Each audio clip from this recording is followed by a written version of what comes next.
বলবেন? I love you. কি? আজকে তো আমাদের প্রথম দেখা। আপনাকে প্রথম দেখে আমার লাভ এট ফার্স্ট সাইট হয়ে গেছে।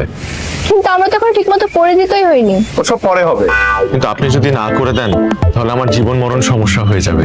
জীবন মরণ সমস্যা হয়ে যাবে কেন? কারণ আপনার ছবি যেদিন আমি প্রথম দেখেছিলাম সেদিনই আমি সিদ্ধান্ত নিয়ে ফেলেছিলাম যদি বিয়ে করি তাহলে এই মেয়েকেই বিয়ে করব, নাহলে মরেই যাব।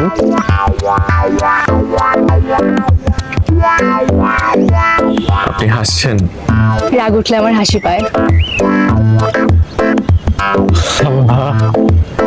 আমার দাদি বলতো যেই মেয়েরা রাগ করলে হাসে তারা ভীষণ সাংসারিক হয়। আমি একটু আসছি, হ্যাঁ, ওয়াশরুম থেকে। শিওর। শুনুন, জি বলুন। একটু জলদি আসবেন প্লিজ।